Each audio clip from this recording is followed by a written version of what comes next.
Hello everybody, welcome back to another video, this time with the AU-1 Corsair. Now, last I checked on the Gaijin marketplace, this thing was like $300. So, unless you have some serious money to spend, I don't see anybody picking this thing up anytime soon.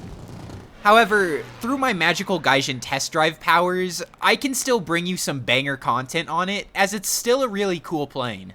It plays essentially identical to the F4U7 in France.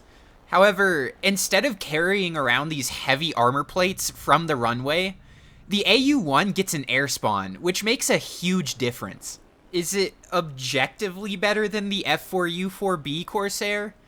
Probably not, but with the air spawn, you can still climb high enough and get into the battle fast enough that you have that first in, last out US Marine Corps experience. Plus, even with these minor disadvantageous differences, it's still a Corsair. It's like one of the best airframes you can ever get.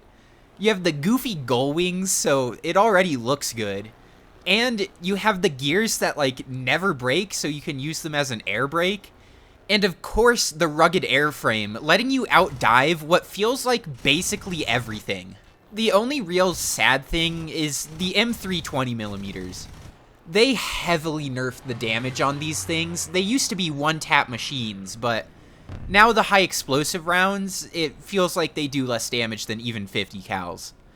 You'll even see later on in the video, I switched to the ground targets belts, and just the armor-piercing slugs were doing more damage than the high explosive. Now, you may think it's risky to leave somebody burning like that, but when I see deep black smoke like was coming out of that 109K4, or what is now coming out of this Dornier 335, it's not going to be put out. That's an engine fire. That's not a fuel tank fire. Fuel does not burn deep black. It's about the only good thing about the 20 mils is that in the 1 in 50 chance that you end up actually setting somebody on fire, it's typically the engine or oil and not the fuel tanks. Now, because I'm a little fiend for sound cues, I actually end up hearing this guy behind me. The Do 335 is an awful dogfighter, and I know he's going to eventually catch me, so I'm just going to put it into a slight roll and turn, just back and forth, and he's not going to be able to follow it. And because I hold my speed about just as well as he does, if I cause an overshoot, he's going to be well within gun distance for a while. I end up getting a hit because 20 mils, and then crit, and then with enough spraying and praying, I can finally get another oil fire, or engine fire. They look the same. One thing that the AU-1 is very good at is hunting the plentiful JU-288s that you find at the tier. Well, assuming that the guns give you the damage you want. They can sometimes let you down, and by sometimes I mean a lot, but if you can focus down one wing, you can usually end up tearing it straight off. And this goes for any plane fighting the JU-288. Don't hit the fuselage and don't aim for the engines. Try and shear off their wing root. I'm diving on an FW-190, but I'm not going to dive straight down on top of him, as I don't want to commit solely and faceplant myself into the river, and it gives him a lot more different angles that he can take to dodge my shots. I'm actually going to just be going up and down until I can find an opportunity to maybe slip in behind him. And with the Corsair's excellent energy retention, I can do 4 or 5 of these loops before I maybe start getting into gun range and have to commit to a fight. But even then, FW-190s are basically free kills. At least to me. Some of you guys may be better at the FW-190 than most of the randoms we find. I get a crit here, but of course it doesn't kill. And I'm actually going to extend for a little bit before I climb back up, as I want to get out of his gun range before I put my energy back into altitude. The nice thing about basically every Corsair, except for maybe the F4U1C, because that thing's a 2.7 plane at 4.7, just because it has better guns, is that you get to stand on your 18-cylinder double wasp engine. It produces an insane amount of power, letting you stick verticals like not many other planes can. I'm going to dive down one more time, and this is the last dive that I'm going to be able to put back into altitude. He's doing that FW-190 thing where he rolls around, and I'm only able to get a hit, as he's being quite slippery. I extend a little bit away again as I don't want to get shot down just pulling straight up, but eventually I'll go back up to my altitude and he won't be able to follow. Especially with his low velocity guns, I can basically just watch them fly at me and get out of the way. However, I'm going to have to make this last dive count if I don't want to get into a dogfight. Spoiler alert, I actually kind of wanted to get into a dogfight at this point. Now, some of you are probably going, what? How do you dogfight in a Corsair? This thing turns awfully. Well, just don't do a flat turn if you don't have to. You're going to be looping people. The maneuver I'm going to be abusing is called the high yo-yo, and it's really just looping up and down, and especially in the Corsair, whipping your flaps out as much as possible to cut your turn down tighter using your energy. This maneuver is most effective in aircraft with really good energy generation and strong flaps. So your Corsairs, your Yaks, I mean, I guess technically you're 109, but I mean, have you seen how slow those flaps deploy? However, this FW-190 is never going to be able to keep up in this fight. I spin my camera around on accident because my camera was being a little buggy, but eventually, just going up enough, I'll be able to slot in behind this 190.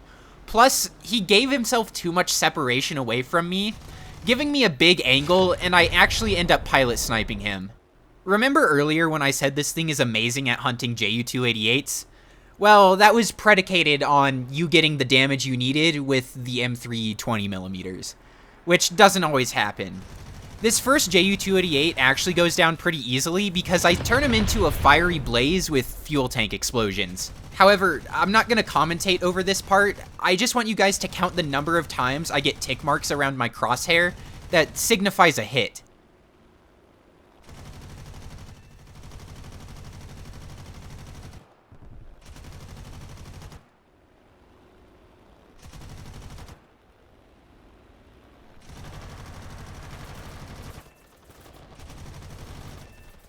Wow, aren't these guns amazing? I only have 36 rounds left, and I actually end up hitting the shot of my life on this 84, but it only gives me a crit. Luckily, my teammate was already on him, so I'm going to be able to get the assist for it anyway, but I already have to go back to base like a minute into the round. I don't actually end up killing this JU-288 here, but I want you guys to remember this crit for later. Once I loop over the top, I have some decisions to make. I have half the enemy team in front of me and half the enemy team to my left. The people on the left, though, are at altitude and it's kind of scary, and the AU-1, or really most Corsairs, don't really want to be taking 1v2s or any 1vx scenario for that matter. Fortunately, the J2M3 and the Hornet end up diving on this bomber, and that leaves me to hunt down this Spitfire in front of me, and I need to kill him in the head-on pass. If I don't, he's just going to end up railing me, or I dive to the deck, and he chases me across the map for the rest of the game. Fortunately, he's like not paying attention at all, so it gives me ample opportunity to spray at him. And these are the ground targets belts, so I only end up hitting him like 4 times, and he actually dies. Wow, guns doing damage, what a concept. That leaves me with the 2 people below me, and then, oh god, there is a tall 152 H1 above me, which is one of the scariest dogfighters you can face if it starts at equal or higher altitude than you. I spray quite a bit in the head-on here, but I actually don't hit anything, and I am just pissing myself right now. I dodge his head-on, and I go vertical, whipping my flaps out to cut my turn as tight as possible. If I can keep dragging this fight up, I might have a chance. I spray here, but because I have a skill issue, I miss. And he actually ends up going down, which is perfect for me, as he's going to pick up speed and shoot out in front of me. This ends up happening, and I end up solidly behind him, getting a crit on him. Now it's just a matter of hitting my shots and sticking behind him without overshooting. He goes up a little bit, but then turns back in front of my guns, and I spray at him a little bit more, getting only a hit. Now we're starting to roll around, and the Corsair is getting a little bit floppy at these speeds with this rudder. Fortunately, he sticks straight for just long enough that I'm able to get the kill on him. Then I look down, and there's a Yak-15, which is a jet, and I'm like, oh my god, I have to go kill him now, or else I'm never going to be able to catch him again. Normally it's kind of taboo to stick to the deck in a prop, but in this situation, I need to dump all of my altitude for speed if I'm ever going to have a chance to catch this guy. Fortunately, the Yak-15 is a prop airframe with a pretty weak jet engine, so I'm actually going to be able to catch this guy in the short term, and I got aircraft destroyed on that Ju-288 from earlier. I don't know why they like killing themselves, but it credited me, so I'll take it. I dive as far as I can so I can pick up a little bit more speed, and once I get within 0.6 kilometers, I'm gonna spray and pray, and I actually end up getting a pilot snipe. This match is a Pacific map, which means that this match is only US versus Japan, and it's kind of a masterclass in how to play against a team that is so superiorly maneuverable that you have no chance of maneuvering with literally any of them. I'm keeping my speed as high as possible and spraying at as many people as possible to try and cause as many crits as possible. If I can cripple these guys before they even have a chance to turn around for me, that makes my speed advantage even that much more valuable. Because I climbed at the start of the match, this gives me the opportunity to dive away from these people who would absolutely destroy me in a dogfight. I'm cruising at a higher speed than their aircraft's rip speed is, so I'm going to be putting distance on them as much as I can. Unfortunately, this N1K1 starts climbing, but this teammate calls out that he'll help me out as long as I fly towards him. I'm going to risk myself a little bit, as when I start turning, it's going to give him a couple of angles to start shooting at me, but the N1K1 doesn't react in time, and he's actually just going to float around at altitude and take the head-on with this P-47. I just have to wait here for this N1K1 to commit to the P-47, and the exact moment that he starts going for him, it's my chance to turn around.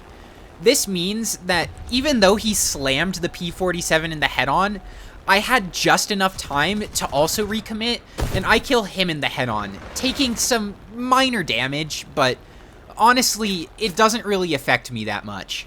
Once I get back into the battle, I'm slightly above this A7M, and I'm going to try and spray at him, but he just barely dodges my rounds. I'm going to extend away, as of course I don't want to stick a dogfight, especially when it's 1v2 against Japanese planes. I'm going to go head-on, though, with the A6M5 Co that's in front of me, and I actually managed to kill him with this small burst I spray at him. I'm going to extend even more, and the AI ships have basically completely swarmed the battlefield at this point, but I don't feel too bad about extending towards them, as they rarely ever hit unless somebody is diving like directly towards them super close up. Otherwise, I would never fly towards my anti-air, but there is literally nowhere else to go. The A6M5 flips 180, but that actually works out for me. He thinks he's baiting me into flying back towards him, but actually I'm just trying to regroup with my team. I take a head-on with him, and neither of us really get anything out of it, but this leads me to extend back towards the FW-190 and the P-51D-30 on my team. Also, I can save them from their A7M1 problem that I wasn't able to shoot down earlier. I check behind me a few times just to make sure the A6 isn't spraying at me, but Japanese planes aren't really renowned for their speed, so it just gives me ample opportunity to extend away, and wow, I actually hit a pretty good shot for once and take down the A7. This just leaves the A6M5, and I'm actually somewhat okay turning with him as long as it means I can bait him into my teammate's gunfire. The P-51 sprays at him first, and then it's my turn to take a head-on, which I don't really get anything from, and we're all just trying to spray desperately to get him dead. And now it's time to start baiting. That's all for this video. Thank you all so much for watching, and wow, we're almost at 7,000 subscribers, and I was only just thanking you for 5,000 subscribers last video. How fast do you think we can get to 10,000? If you're one of those people where you watch all of my videos because it gets recommended to you, but you still haven't subscribed yet, please just hit the subscribe button, as it helps out so much. Other than that, that's all for this video. I'll see you guys next time. Thank you for watching. Bye-bye.